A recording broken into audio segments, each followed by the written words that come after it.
अल्लाहु अल्लाहु अल्लाहु अल्लाह। कभी ऐसा होता है हम मस्जिद को आते हैं, कुत्ता लग गया हमारे जिस्म पे, आया हम उसके साथ नमाज पढ़ सकते हैं, उसको धोना ज़रूरी है कि नहीं है?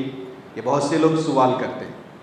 देखो, इसमें चंद मसाइल हैं। पहली बात यह है कि अगर कुत्ता किसी बर्तन में मुंह डाल दे, हदीस में आता है इज़ा वलग़ फ़ीहिल कल्ब, किसी बर्तन में कुत्ता मुंह डाल दे तो उसको अच्छी तरह धो, यहाँ तक कि 3 मरतबा, हमारे यहाँ 3 मरतबा धोना ज़रूरी है।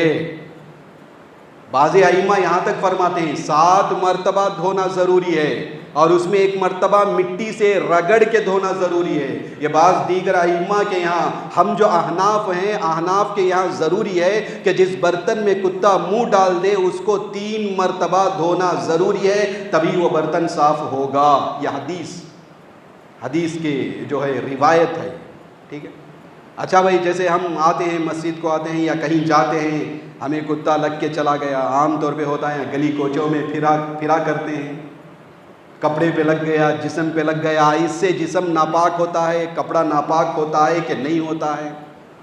तो बात यह है, कुत्ता नजिस है और उसमें उसकी जो राल होती है, उसका जो लुआब होता है, थूक होता है, वो गंदा है, उसका पसीना गंदा है। इस एतबार से कहते हैं कि कुत्ता जो लगा है, देखा जाएगा कि आया वो खुश्क सूखा हुआ है या तर, उसके जिस्म पर कोई गीलापन लगा हुआ है। हमारे जिस्म या कपड़े को छू के गया तो उसकी तरी, उसका गीलापन हमारे कपड़े को लगा कि नहीं लगा? वो सूखा था, उसके जिस्म पर कोई गंदगी नहीं, इसी तरह लग के चला गया, उसकी दुम लग गई, कोई गंदगी नहीं, तो इससे कपड़ा नापाक नहीं होगा। समझ में आ रही है बात? इससे कपड़ा क्या नहीं होगा? नापाक और गंदा नहीं होगा। उसके जिस्म पे तरी लगी हो, तर हो, गीला हो और हमारे कपड़े से मस कर दे, छू जाए, तो फिर हमारा कपड़ा या हमारा जिस्म गंदा हो जाएगा और उसको 3 मरतबा धोना ज़रूरी है। उसको 3 मरतबा धोना ज़रूरी है।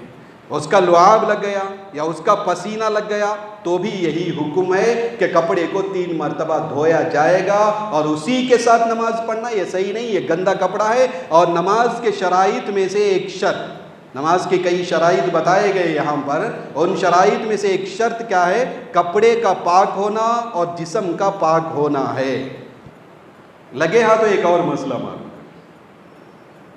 सूरुल मुअमिन शिफाउन, ये कहा जाता है मोमिन का झूठा शिफा है, ऐसे हदीस जिक्र की जाती है, हमारे दरमियान मशहूर है, हम तमाम लोगों के दरमियान ये बात मशहूर है भाई, मोमिन का झूठा ये शिफा है। और अरबी अल्फाज भी नकल किए जाते हैं, सूरुल मुअमिन शिफाउन। ये क्या है? ये कोई हदीस वदीस नहीं है। ये क्या नहीं है? ये हदीस नहीं, किसी हदीस में इस तरह का लफ्ज़ नहीं है। और ये जो हदीस बोल कर जिक्र किया जाता वो हदीस नहीं है, वो मौज़ूआत में से घड़ी गई बात, वरना मोमिन का झूठा जो है वो शिफा नहीं है। ये दूसरी बात है, ये अलग बात है। हम अपने बड़ों से कुछ चीज़ें तबर्रुकन ले लेते हैं, उनकी तहनीक कराते हैं, बच्चों को खजूर वगैरह चबा के बच्चों को खिलाते हैं, ये एक बरकत की एक अलग चीज़ है, और नबी अलैहिस्सलाम से ये दूसरी चीज़ है, ये साबित है। लेकिन इस तरह की हदीस के इंसान का झूठा, मोमिन का झूठा शिफा है, ऐसी कोई हदीस नहीं है। अच्छा भाई, इसका झूठा या पाक है क्या? और इंसान दो हैं, मोमिन भी है, काफिर भी है। हमें कभी काफिरों के साथ वास्ता पड़ जाता है, उसके झूठे खाने का मौका मिल जाता है, ऐसा कोई मौका आ जाता है, पानी पी के गिलास रख के गया और हम उस पानी को पीना चाहते हैं, उस गिलास से पानी नोश करना पीना चाहते हैं, अब इसका झूठा लगा हुआ है, हम आया उसको इस्तेमाल कर सकते क्या? लोग हमसे सवाल करते हैं। देखो, मोमिन का झूठा कोई बात नहीं, अच्छी बात है, पाक होने में कोई शक नहीं, शिफा है कि नहीं कि ये दूसरी बात। मोमिन का झूठा पाक है क्या? पाक है, उसका झूठा आप खा सकते हैं, पी सकते हैं। काफिर का झूठा, अगर कोई गंदगी उसके मुंह और हाथ में ना हो, वो शराब पी कर ना हो, या कोई और गंदगी ना हो, या उसका हाथ गंदा ना हो, तो उसका झूठा ठीक है, पाक है, वरना तो उसका झूठा गंदा शुमार किया जाएगा। बात समझ में? तो अल्लाह ताला से दुआ है कि अल्लाह ताला हमें सुनने और सुनाने से ज़्यादा अमल करने के अल्लाह हमें तौफ़ीक़ अता फ़रमाए। आमीन। व आखिर दावाना अनिल हम्दुलिल्लाहि रब्बिल आलमीन।